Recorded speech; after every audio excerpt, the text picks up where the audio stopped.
महाराष्ट्र और झारखंड में विधानसभा चुनाव जो है वोटिंग अभी इस वक्त खत्म हो गई है और वोटिंग के खत्म होने के बाद ही शुरू हो गया है एग्जिट पोल।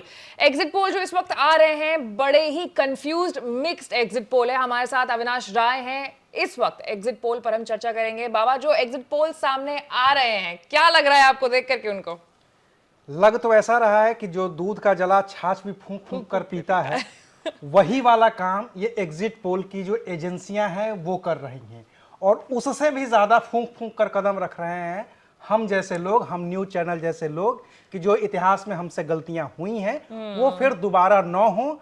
और जितने उत्साह के साथ हम एग्जिट पोल पे आते थे, जिस उत्साह के साथ हम सारी चीजों को बताते थे, वो उत्साह इस लोकसभा चुनाव और बाद में हुए हरियाणा के विधानसभा चुनाव के बाद थोड़ा सा ठंडा पड़ता हुआ नजर आ रहा है। तो अब कुल मिला के ये है कि जितने भी एग्जिट पोल दिखाई दे रहे हैं वो बहुत ही मिले जुले हुए हैं। दो एग्जिट पोल मुख्य एजेंसियां हैं नहीं, एक्सिस को छोड़ करके जितने पहले लोग करते थे, जो मेन एजेंसियां थी वो बाहर हो गई हैं इस पूरे ग्रुप काम से, और ये लोग संभल संभल करके कर रहे हैं। दो एजेंसियां हैं वो महाराष्ट्र में एमबीए को जुटा रही हैं, तो चार एजेंसियां हैं वो महाराष्ट्र में महायुति को जुटा रही हैं। ठीक यही हाल झारखंड में किया जा रहा है। दो एजेंसियां हैं जो इंडिया अलायंस को बढ़त दे रही हैं, चार एजेंसियां हैं जो एनडीए को बढ़त दे रही हैं। मतलब कि बहुत सेफ तरीके से इस बार खेला जा रहा है। और हमारा तो काम क्या है? हमारा तो काम ये है कि जो भी इंफॉर्मेशन आ रहा है वो जनता तक पहुंचा दे। तो एक बार चल करके हम जितने भी सारे कंपनीज हैं, जो भी एग्जिट पोल्स आ रहे हैं, उनका नाम ले लेकर के उनके क्या आउटकम्स रिजल्ट्स हैं उन पर एक बार चर्चा कर लेते हैं।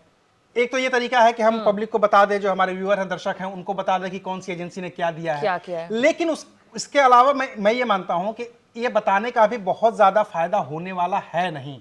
आप किस पे एतबार करेंगे, सबसे बड़ा सवाल तो ये है कि आप किस पे भरोसा करेंगे, किस एजेंसी पे भरोसा करेंगे। लोकसभा में प्रधानमंत्री नरेंद्र मोदी ने कहा कि अब की बार 400 पार। फिर एग्जिट पोल के बहुत सारे जो आ गए थे एजेंसियां, उन्होंने भी कह दिया एग्जिट पोल में कि 400 पार। और जब नतीजे आए तो पता चला कि वो तो 240 है।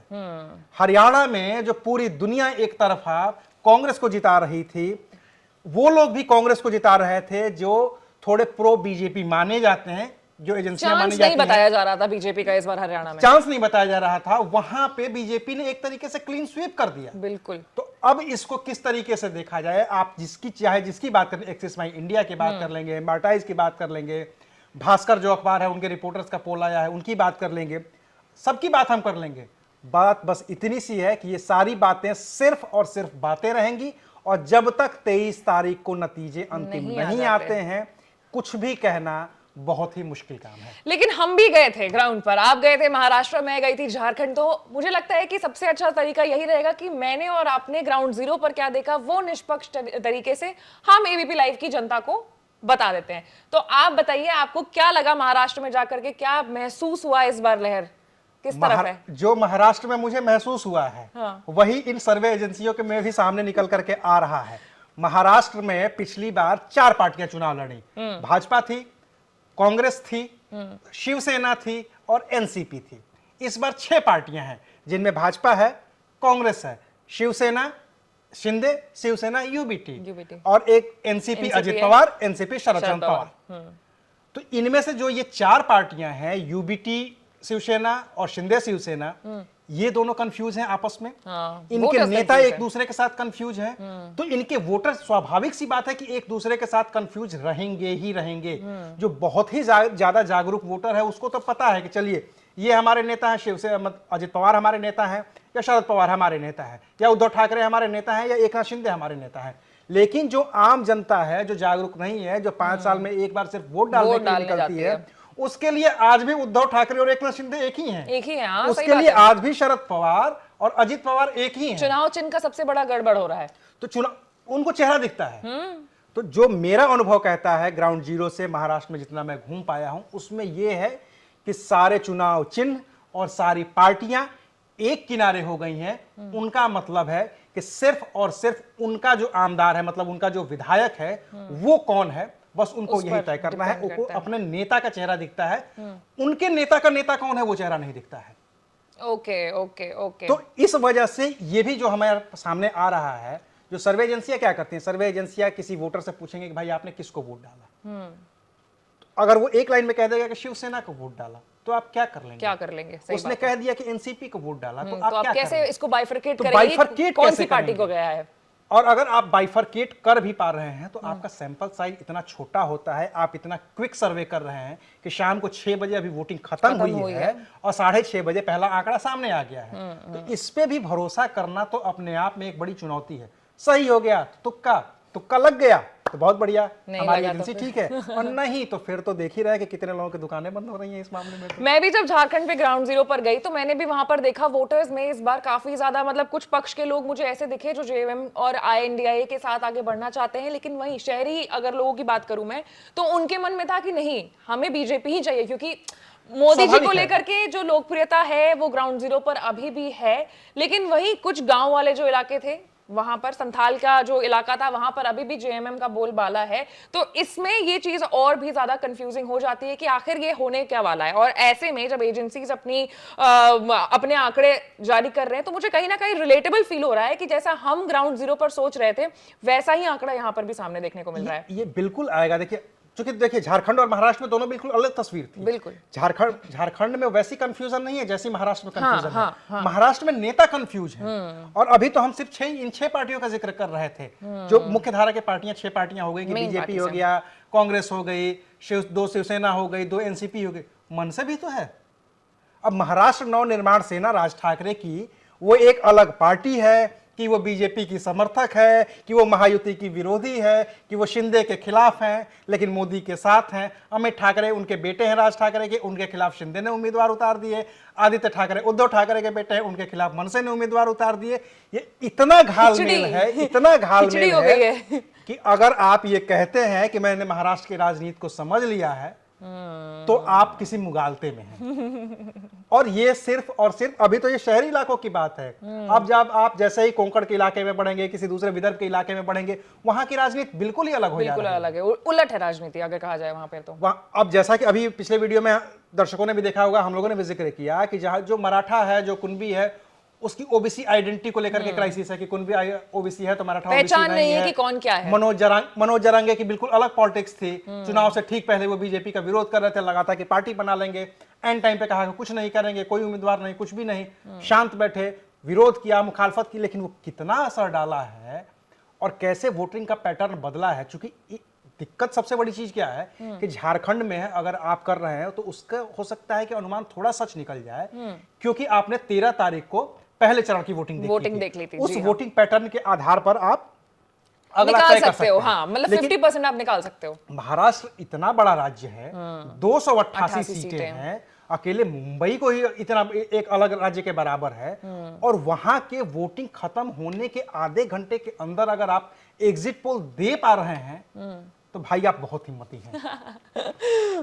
बिल्कुल। लेकिन अब चलिए, एग्जिट पोल पर तो हमने डिस्कशंस कर लिया, अब हम वोटर पॉइंट ऑफ व्यू से सोचने की कोशिश करते हैं कि अगर चाहे सरकार जिसकी भी आए, लेकिन एज अ वोटर, क्योंकि मैं खुद भी झारखंड से बिलोंग करती हूँ, आप महाराष्ट्र घूम करके आए हैं, तो मुझे एज अ वोटर ये लगता है कि कुछ कुछ पार्टियों में खामियां हुई हैं। हम पीछे बात भी कर रहे थे कि सीएम का चेहरा अभी भी साफ नहीं है। हरियाणा में जो कांग्रेस के साथ हुआ कि सीएम नहीं पता चला, वोटर्स कंफ्यूज हो गए, 2 गुटों में पार्टी बढ़ गई, क्या उसका कहीं ना कहीं इंपैक्ट हमें महाराष्ट्र में भी देखने को मिलेगा?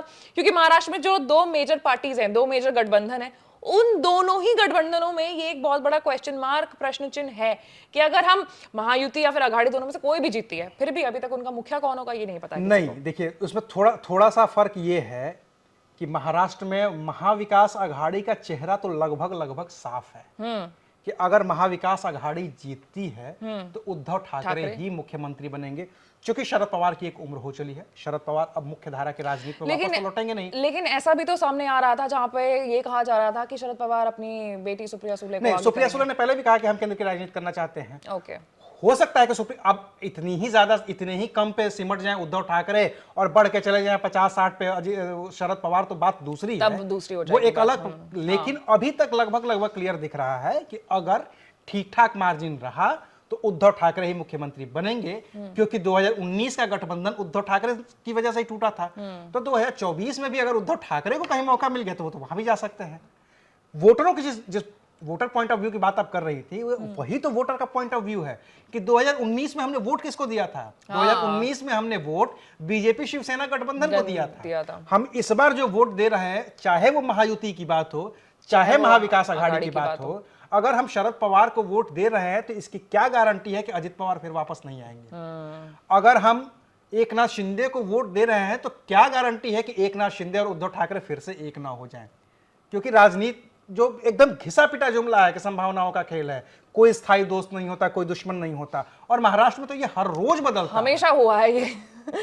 और बाकी अगर जिस तरीके से पूरा नारा निकला कि बटेंगे तो कटेंगे, उस पर जिस तरीके से महायुति में अंदर टूट हो गई, अजित पवार, उनके पार्टी के नेता नवाब मलिक, सना मलिक, ये बिल्कुल ही अलग बोलने लगे। महायुति के जो और दूसरे खासतौर से बीजेपी के लोग थे वो समर्थन में उतर गए, फिर बीजेपी के अंदर से भी टूट हो गई। तो ये इतनी टूटन है कि ऊपर ऊपर सिर्फ वो दिख रहा है कि प्लास्टर एक है, अंदर से वैसा अंदर से है बहुत नहीं। हाँ, हलचल दो फाड़ मच रही है पार्टी के अंदर। लेकिन ये जिस नारे का आपने अभी मेंशन किया, कटेंगे तो बटेंगे वाला, इससे कुछ इम्पैक्ट होगा ग्राउंड जीरो पर? आपको लग रहा है वोटर्स इससे कुछ ना कुछ इम्पैक्ट? क्योंकि मैंने तो झारखंड में देखा, झारखंड में मैं एक ऐसे इलाके में गई थी जो कि मुस्लिम बहुल इलाका था, और वहां पर जब मैंने वोटरों से बातचीत की तो वो काफी ज्यादा नाराज लग रहे थे इस नारे से। उनका कहने का ये मतलब था कि कौन बांटेगा कौन काटेगा, मुसलमान थे वो। दिक्कत क्या है ना कि इस नारे का अगर आप ओरिजिन देखेंगे ना तो वो दूसरे कॉन्टेक्स्ट में था, लेकिन जब लगा कि ये फायदा हो रहा है तो उसको दूसरे कॉन्टेक्स्ट में ट्रांसलेट कर दिया गया। ये कॉन्टेक्स्ट बांग्लादेश का था। मुख्यमंत्री योगी आदित्यनाथ का अगर वो पहला बयान सुनिए तो वो बांग्लादेश के कॉन्टेक्स्ट में लेकिन था। होता तो यही लेकिन है ना? मुख्यमंत्री योगी आदित्यनाथ के बोलने के बाद उन्हें तुरंत समझ में आ गया कि हो क्या रहा है, कि हमारे नारा कहां कहां हिट कर गया है। और फिर वो पूरा का पूरा नारा यूपी के उपचुनाव में, बिहार के उपचुनाव में, हर जगह वो फैल गया है। और बाकी आशी एक इंटरेस्टिंग आंकड़ा मेरे सामने और भी आया है, चूंकि हम महाराष्ट्र और झारखंड पे फोकस कर रहे हैं। आखिरी बात अगर उत्तर प्रदेश की नहीं होगी तो वो भी थोड़ी सी अधूरी रह जाएगी। जो 9 सीटें हैं जी, उपचुनाव जिन पे हुए हैं, एक जो हालांकि 10 सीटों पे होने थे, एक मिल्कीपुर अयोध्या वाली सीट पे चुनाव नहीं हुआ, उन 9 सीटों में 7 सीटों पर कहा जा रहा है, जो एग्जिट पोल्स आ रहे हैं, खासतौर से एक अखबार का एग्जिट पोल है, रिपोर्टर्स का उनका एग्जिट पोल है, वो कह रहा है कि 7 सीटों पर बीजेपी आगे चल रही है और 2 सीटें समाजवादी पार्टी के पास है। चूंकि यहाँ पे बसपा भी एक प्लेयर थी तो मायावती का खाता फिर से नहीं खुल रहा है, जबकि मायावती यही है जिन्होंने ये कटेंगे तो बटेंगे पे कहा था कि बसपा के साथ जुड़ेंगे तो सुरक्षित रहेंगे और आगे बढ़ेंगे। ये बहती गंगा में मुझे लग रहा है मायावती भी हाथ धोने के लिए निकली थी, लेकिन कुछ खास फायदा हो नहीं पाया। पहला उपचुनाव में इस तरीके से एग्रेसिव होकर के मायावती पहली बार उतरी थी। मायावती उपचुनाव नहीं लड़ती हैं, लेकिन उपचुनाव में उन्होंने अपने उम्मीदवार उतारे। अब इसका फायदा क्या होगा, नुकसान क्या होगा, 23 तारीख को पता चलेगा। क्योंकि हम बार बार ये बात कह रहे हैं दर्शकों से अपने जी कि आप भले ही ये एग्जिट पोल देखिए अपने अपने तय खुश होइए। जो महाविकास आघाड़ी के समर्थक है वो खुश हो अपने हिसाब से, जो बीजेपी के समर्थक हो, महायुति के समर्थक हो वो अपने हिसाब से, इंडिया गठबंधन के समर्थक अपने हिसाब से, एनडीए के समर्थक अपने हिसाब से। लेकिन 23 तारीख का दोपहर का इंतजार करिएगा, सुबह का नहीं। हाँ। सुबह में जो लोग हरियाणा में खुश हुए थे तो दोपहर में होते होते निराश हो गए थे। इसलिए दोपहर तक का इंतजार करिएगा, तस्वीर कोई साफ होगी तो हम भी आएंगे, फिर आपसे बातचीत करेंगे। तब तक के लिए देखते रहिए एबीपी लाइव। शुक्रिया।